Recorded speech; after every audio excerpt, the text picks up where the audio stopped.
Hey guys, welcome to my blog. It's me Rajasmi Paudel. अनि आज चाहिँ म र मेरो दिदी भएर चाहिँ भरतपुर जाँदैछौँ. त्यहाँ एउटा सानो काम भएकोले जानी त भन्यौँ, तर चितवनमा चाहिँ गर्मी एकदम बढिसक्यो. बाहिर पनि घाम लागिरहेको छ. हो, गर्मी चाहिँ कम होस् त्यही नै भन्न चाहन्छु. अरू त के नै भन्ने हो र चितवनमा अफकोर्स गर्मी त भइहाल्छ. ओके, लेट्स सी कस्तो हुन्छ बाहिर अनि त्यही पनि भनौँला नि. अब चाहिँ म हल्का सनस्क्रिन लाउँछु र अनि रेडी हुन्छु. अब चाहिँ म रेडी भएर आइसकेँ. अब चाहिँ हामी एकछिनमा निस्किन्छौँ. घाम भने एकदमै रहेछ बाहिर. हो गाइस, सबैजनाले पानी चाहिँ पिउनु होला.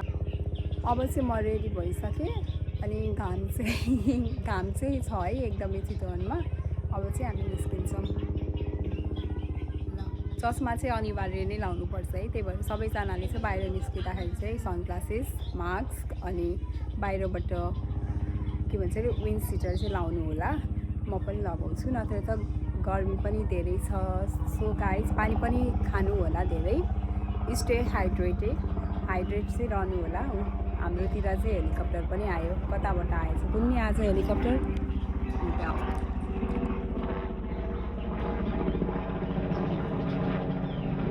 हेलिकप्टर आयो हाम्रो गाउँमा पनि. फर्स्ट टाइम त भन्न मिल्दैन, आइरहन्छ. अब चाहिँ हामीहरू भरतपुर जान लाग्यौँ. यता चाहिँ दिदी. ल, गर्मी भने एकदमै छ, घाम पनि लागिरहेछ.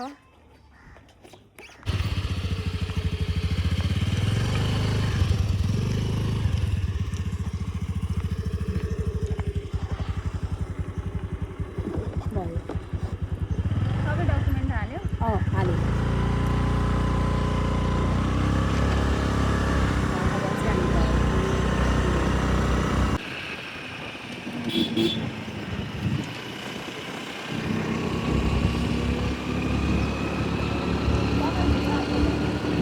यो चाहिँ हाम्रो जङ्गल हो. यति राम्रो जङ्गल छ है. ल, हेर्नु होला सबैले.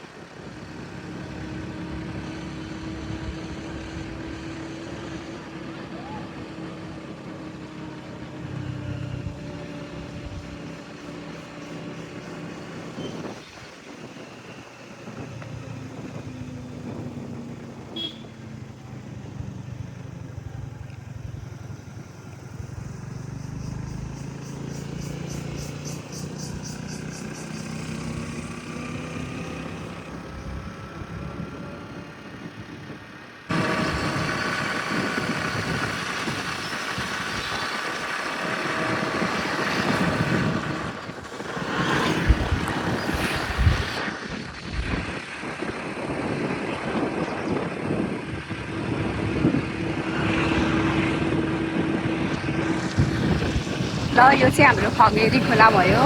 खगेरी खोलाको पुल हेर्नु होला कति राम्रो छ.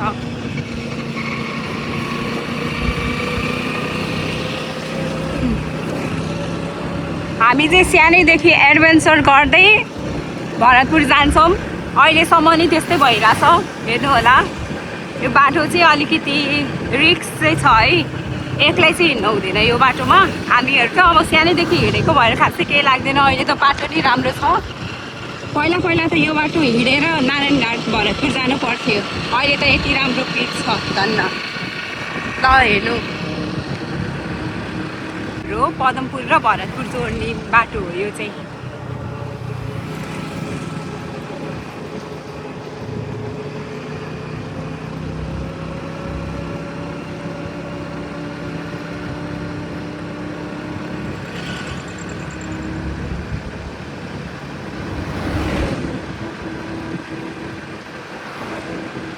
अब चाहिँ भरतपुर स्टार्ट भयो.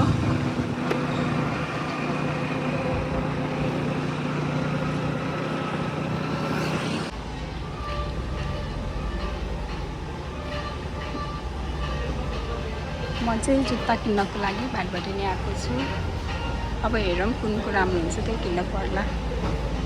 जुत्ता चाहिँ कुन किन्ने भनेर चाहिँ हामी कन्फ्युज भयौँ. मलाई चाहिँ यो जुत्ता मन पर्यो, तर साइज चाहिँ मिलेन. त्यही भएर खोजिदिँदै हुनुहुन्छ गाइस. यो राम्रो छ नि जुत्तैको पर्फर्मेन्स. पर्खाइमा चाहिँ है जुत्ता साइज मिलेर खोलेर जानुपर्छ दिदी चाहिँ आयो।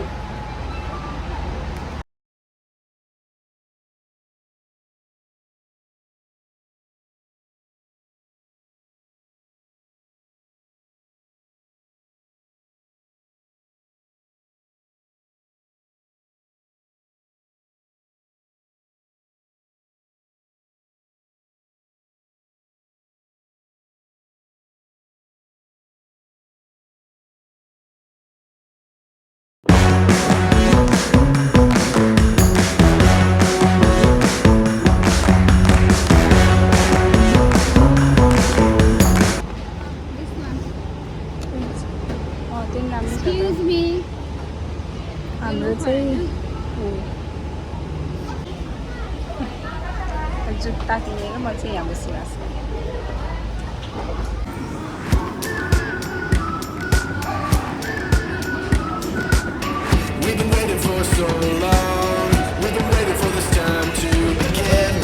अब भाग्यवती नै आएपछि त आइसक्रिम त खानै पर्यो। सो गाइस म र दिदी भएर चाहिँ यहाँ आइसक्रिम खाएर चाहिँ घरतिर लाग्यौँ। अनि गाइसहरू हामीहरू चाहिँ घर फर्केर फेरि पनि लबडाँडा घुम्न गएको थियौँ। यतिखेर चाहिँ स्कुटर भने मैले चलाएको थिएँ। म दिदी र नानी भएर चाहिँ लबडाँडा गएको थियौँ। हामीहरू चाहिँ यता लबडाँडा आएको छौँ एकछिन रमाइलो गर्नलाई। यता चाहिँ दिदी र नानी लबडाँडा आइसक्यौँ। ल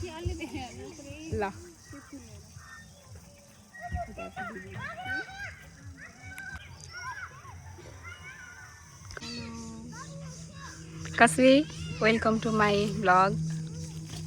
हाई भनिदेऊ न। ल हामीहरू चाहिँ यता छौँ। यता चाहिँ चिल्ड्रेन्स पार्क पनि छ।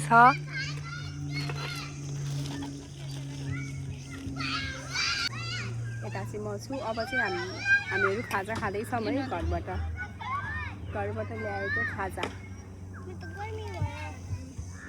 ल यता चाहिँ घरको खाजा छ अन्डा र चना। यता चाहिँ दिदी चाहिँ भेज हो त्यही भएर चना मात्रै। यता नानी पनि अन्डा र चना खाँदैछिन्। कस्तो छ त नि गाइसहरू? ल खाम है त। अहिलेको हाम्रो सेकेन्ड लट चाहिँ खरबुजा आधी खाएर सकिसक्यौँ। थोरै मात्रै बाँकी छ।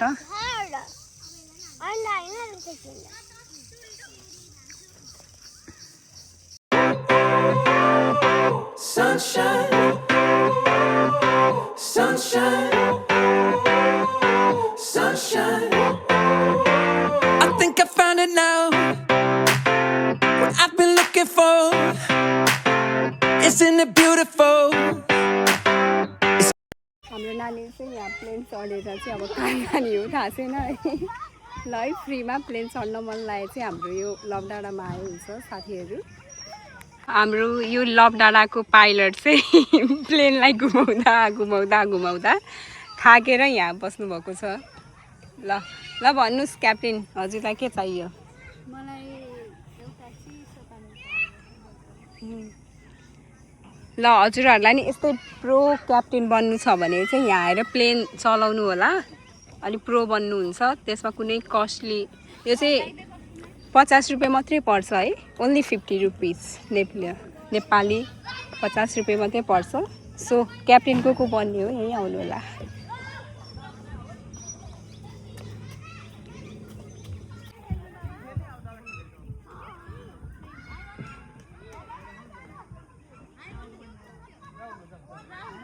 खै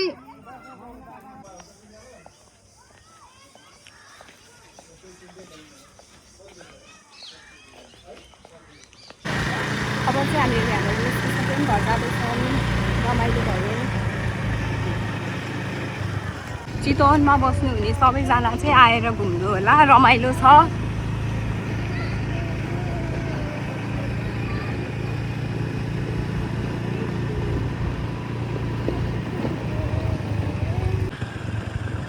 राइट अनि उतैबाट लेफ्ट स्ट्रेट होइन। यहीँबाट।